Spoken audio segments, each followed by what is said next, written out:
is your son. Ah, okay. Now, who is Pledger? Pledger? Pledger? you stand up, please, Pledger. What is your name? Kalinda. Can I ask you why you've written your name as Pledger?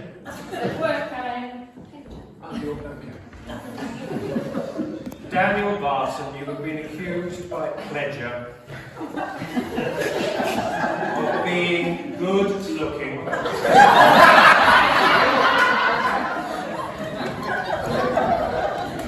And the evidence is, I've witnessed it. Well, hear this. Yes, very good. Thank you very much. Please be seated, Pledger. Daniel Barton, please stand. And Mr. Allison, you'll swear him in. I mean, is being good looking a crime? I mean, I don't really want to say not good. You're not an actor. Yeah. You're an imposter. Fraud. Fraud. A fraud, Your Honour. He's a fraud. So what is the charge? Being good looking. What is this a crime against Mr. Van der Velde? What is the charge here? Oh, I think I would say the charge would be aggravated harassment against the rest of the populace. Oh, very good. Exactly. Too good looking. Right. Now, how do you plead? Just a little heads up here. If you plead guilty, we don't have a show. Right. Not guilty. Very good. Very good. Very good. Very good. Very good. Okay. Super. Right. Mr. Van der Velde, the floor is yours. Thank you, Your Honour. Good evening, members of the jury. I can't even look at you, such as the resplendence of your beauty, Daniel. It really is remarkable, because he is a certain type of good looking. He is youthfully good looking, ladies and gentlemen. He is. He looks like the baby in the sun from the Teletubbies grew up. And somehow became a Greek god on holiday in the English countryside. You're not just good looking, you're adorable. You look like you're made out of felt and live on a canal boat. The good lookingness reflects on his character. You're adorable as well, Dan. You look like you were designed by the Early Learning Centre. You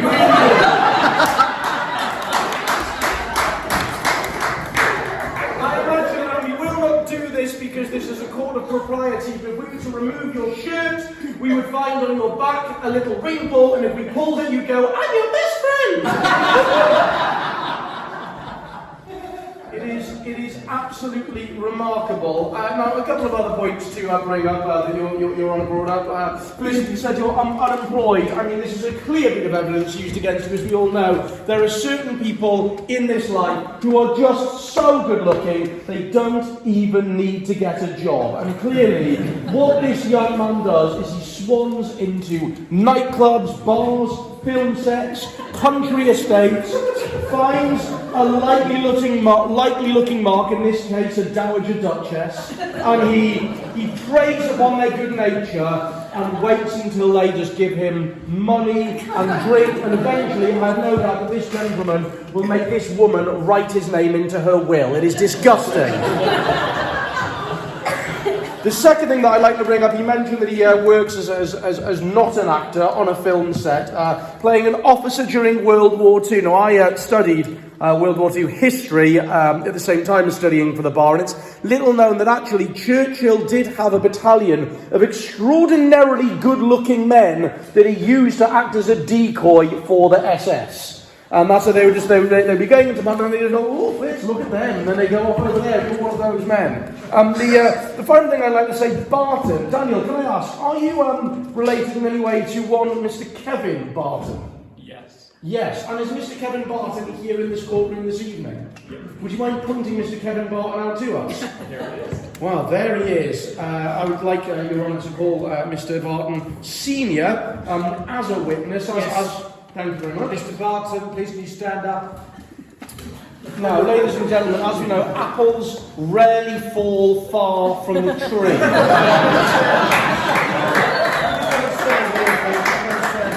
Just so we can all see how far from the tree this One could argue that this apple tree has remarkably long branches.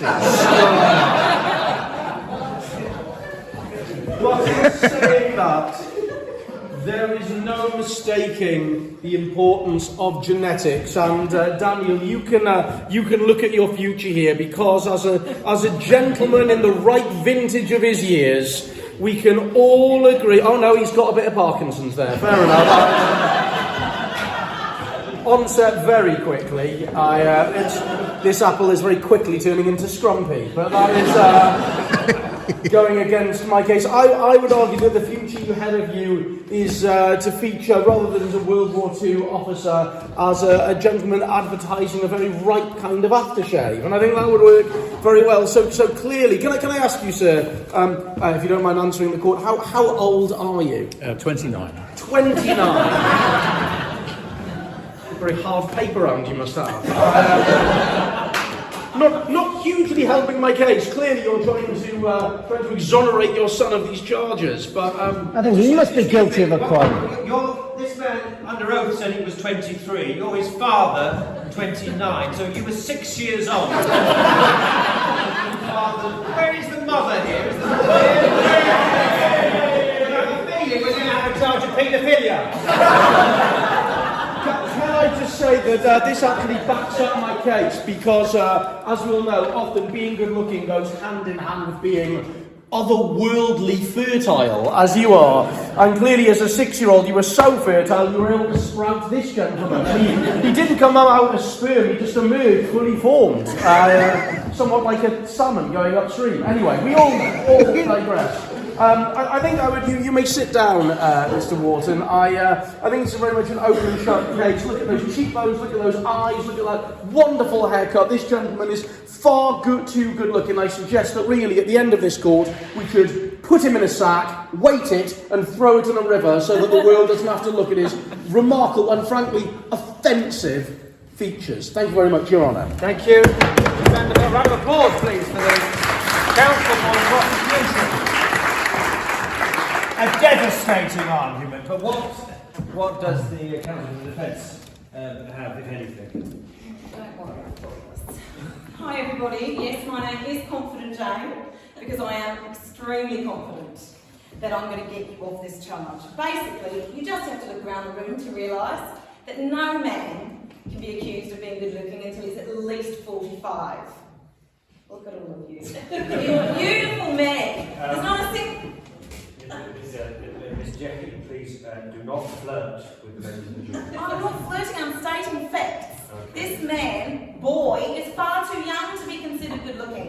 The prosecution himself said that he thinks he looks like he's from the early learning centre. Who here has ever gone to the early learning centre to... No, that's just wrong. He's not good looking. Look at him. Okay. You're not 29, are you, darling? No, 30. You are a very good-looking man. That is because you are a silver fox, my darling. Because men do not get good-looking until they're somewhat over the hill. No offence to you all, you beautiful, beautiful people, but that's my first argument. It's not going down well, but that's fine because I'm confident. Because the second one is aggravated harassment against the populace. Hands up if you feel harassed. Not by me. Oh, you feel harassed by my client? By the accuser. Well, funny that the accuser made you feel harassed.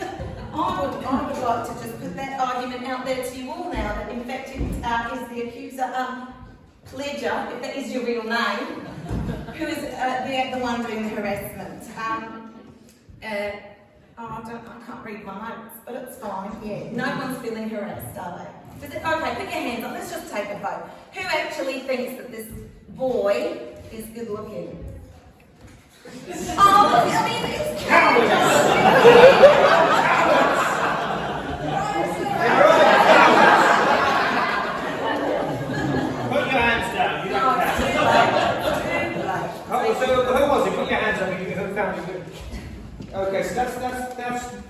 That's what's on offer tonight for you. It's good for him to know is that the bar's open late.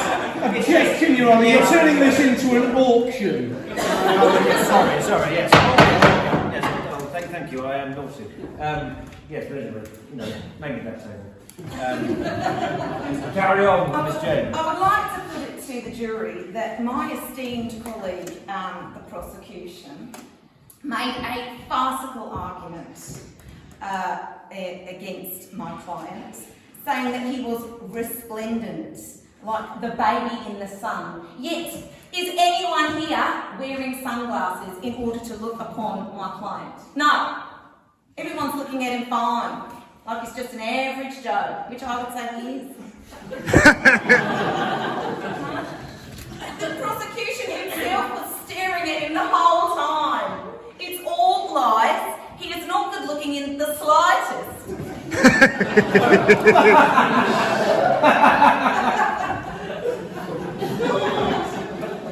You're welcome. I'll get you out of jail. She's on your side. I'm sorry, but this is what legal aid gets you. So, that, ladies and gentlemen, is that. Not good looking. And I'll rest my case. Hey! Thank you. So,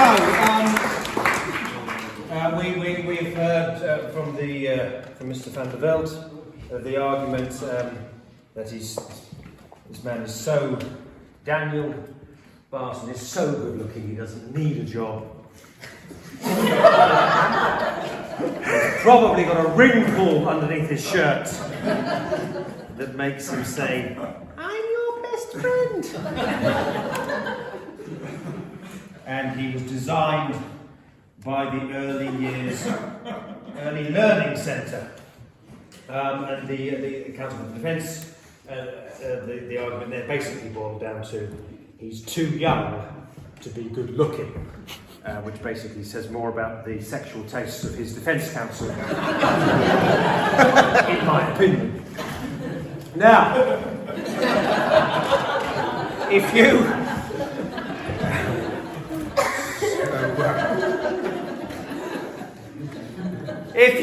think that Daniel Barton is guilty of being too good looking, then you must cheer now.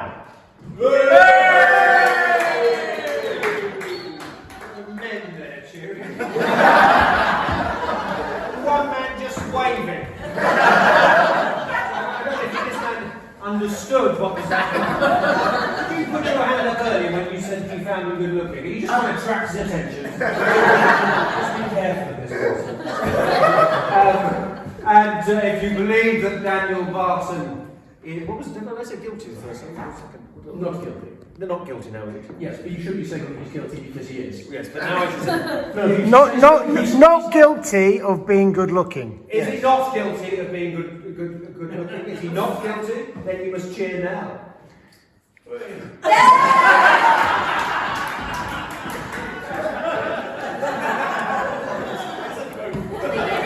No.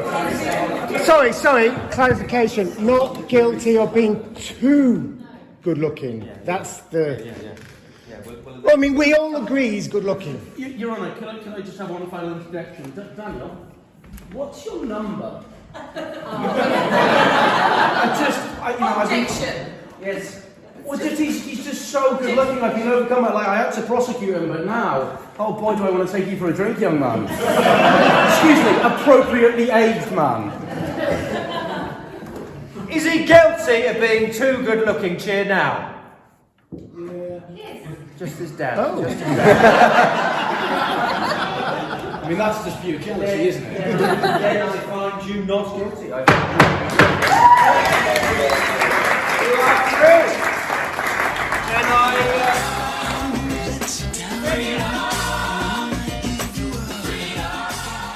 W, X, Y, and Z.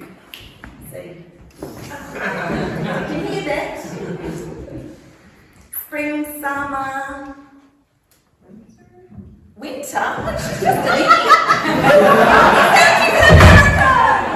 Oh, perfect. That's very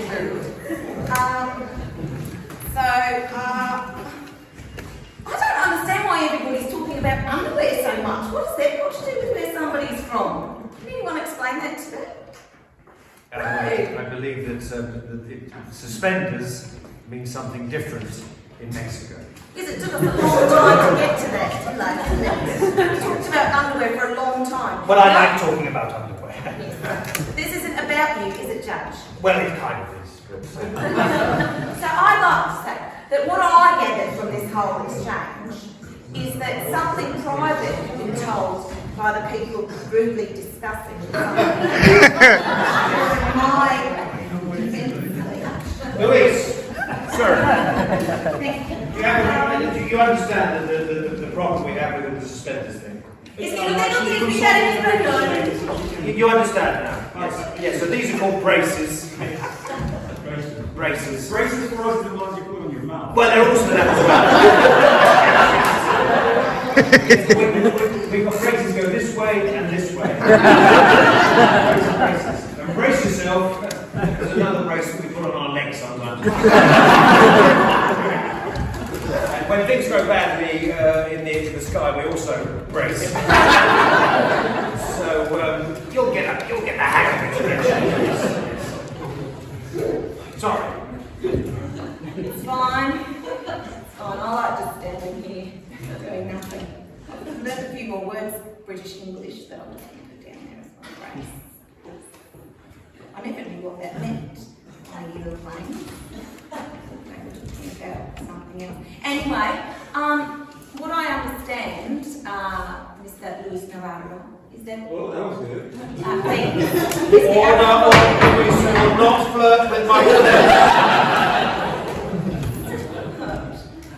Okay, so what I understand is that you told my client some kind of private personal detail about something that your attire this evening, and then she very indiscreetly just told this gentleman here what you had shared. Is this true? This is what happened? I'm beginning to believe it, yes. And being indiscreet, not something Americans are well known for. Or It is. thank you very much, my expert witness over here. So it was you, sir, Mr. Barry. The word he made up earlier. Regested. Mr. Regested. Also, nobody accused him of pretending to be in. Like, he uses words wrongly, and everybody just knows that. Anyway, I'm confusing myself. It's fine, though, I'm confident. So, you are my expert witness. Thank you. And I can't remember why I wanted you to be my expert witness now. What was it that you said before? Shall we just go get a drink? You remember? No, what were we saying? Miss Jane, I must ask you to defend your client and stop flirting with members of the jury. Okay, there was something that you said, I can't remember what it was, but it proved my point and I rest my case. Yay! She's not guilty, she's definitely American. I mean, it's a ridiculous idea that she's anything but. Thank you very much. Thank you.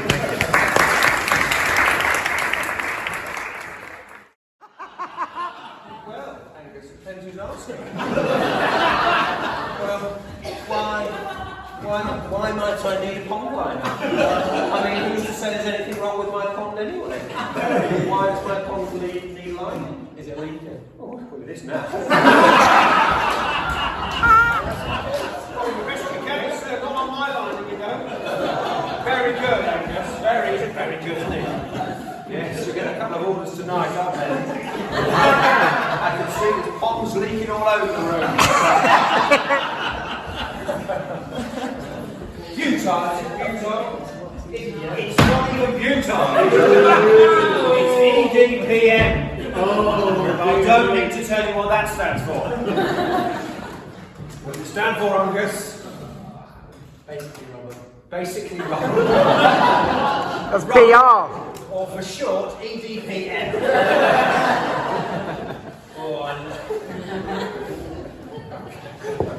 All right then, Mr. Van der Velde, we have a charge here of theft. Would you like theft? Theft, well, if he's stealing stakeout, suggest theft, but rising to cow rustling or even hornswoggling. Hornswoggling it is! You hornswoggler! you, EDPF line. Take it away.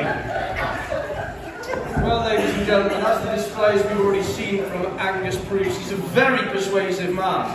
I've already ordered 3 one-liners for myself and my wife's own personal use. Next, first of all, you should never, ever trust a man called Angus around steak. Reason number 1, Angus is very clearly not the name that should be given to a man. Angus is clearly a name that belongs to an orange cow. Secondly, Angus, I don't know what you're doing here, and neither do you know what you're doing here, because really, you shouldn't be selling pond liners to the people present. You should be looking after your chain of steakhouses that are littered all over the West End of London. As we all know, can I just ask, do you have family from Aberdeen? No. No? You just gave me a wink there going, outsmarted you there. Don't look at me like you played a trump card, but you're clearly playing a game of snap. So clearly we need to wonder why is this man stealing all the steak? Well, I put it to you, ladies and gentlemen of the jury, that this man is so thin, and he is thin. He looks like a series of pipe cleaners twisted together into the form of a man. He is so thin that there are people of the developing world thinking we should get together and do our own charitable telethon to make sure he is well fed. And how do you get that thing, ladies and gentlemen? A 24/7 Atkins diet. And what do you have on an Atkins diet? Nothing but steak. Nothing but steak. Can I also ask you, Angus? Can I ask you? Are you a vegetarian? No, of course not. How do you like your steak? Medium rare. Medium rare. And what do you like your steak with? Chips. Chips. Interesting. And I like the fact that you like chips so much as an accompaniment that your body shape can be described as being like a French fry. So you are what you eat.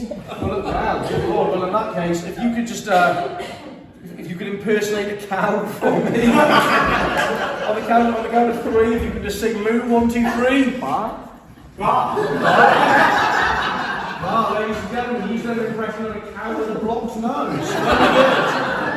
Well, ladies and gentlemen, once again, I think it's an open and showcase. This young man resembles a man who eats nothing but steak, resembles the chips that go with the steak, and clearly has eaten so much steak there is nothing left to him. Thank you very much, Your Honour. This man is clearly guilty.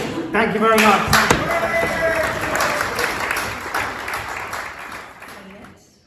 He was in here early, getting cooled down. It's expected of him really with a name like Angus. I would say that it was out of necessity that he took the steak, not only because it is befitting of a young man with a name like Angus, but also if he hadn't eaten all that steak, he might have just wasted away. And the evening would have taken a bit of a turn, wouldn't it? Poor little Angus. Chair back there. You did give me your pudding, that was silly, wasn't it? I mean, he was so weak, even having eaten all that steak, that he did give me his pudding. And he said, man, for a cow. Yes, this man had no choice but to steal the steak, ladies and gentlemen, or he would have died. It's bad luck, obviously. Yeah. Did my best for you. Thanks for the sticky coffee. I would just like to note that I feel like the complainant that's standing over there might well have just been doing this to get attention. I was sat next to the complainant earlier. I heard many stories about how he used to have long hair and everybody was saying cut it, cut it, cut it. And then he stop saying cut it, so then he cut it. So to the jury and to the judge that in fact the only criminal here is Darren for being a desperate attention seeker.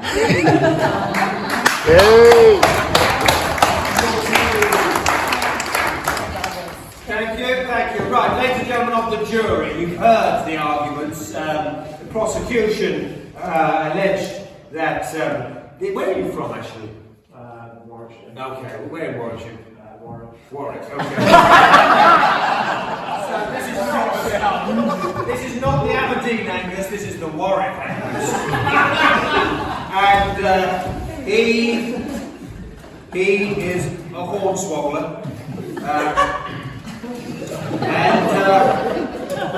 And he swoggles horns, and he alleged, the prosecution alleged that in fact Warwick Angus is not a real man, but just a selection of different figures rankled into the shape of a man. And when asked to impersonate a cow, he said, "You are what you eat." His cow had a blocked nose.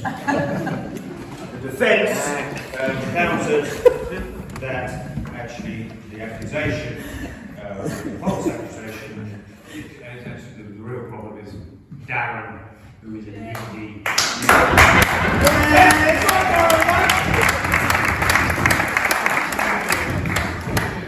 Barry, how do you see this? I'm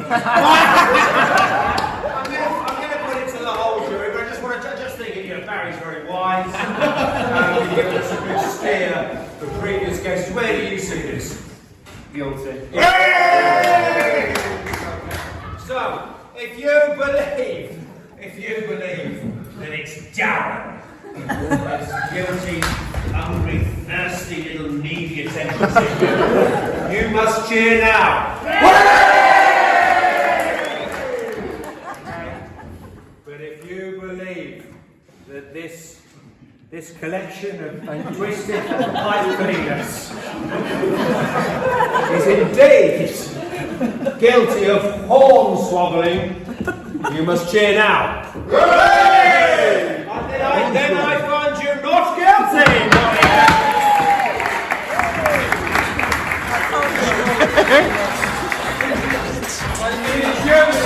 And I'm tempted to you are going to have to dress in pond liner. Henceforth. Not rubber. Not rubber. Right, so Guilty. Do you feel we aggrieved? didn't have time for Shane. Where's I Shane? feel it's fair. We don't have time for Shane, we don't have time for Spurs. Oh, no, sorry, I'm sure. Well, sorry, but we don't have time for this court is now no longer in session. I would like you to show your appreciation for the counsel for this.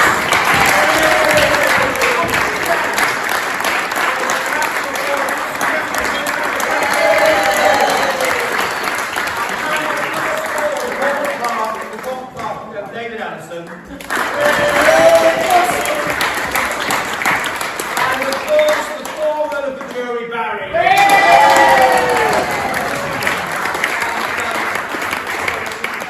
And of course, the Bartons, all of the Bartons for welcoming us into their home. Thank you. Round of applause for the Bartons.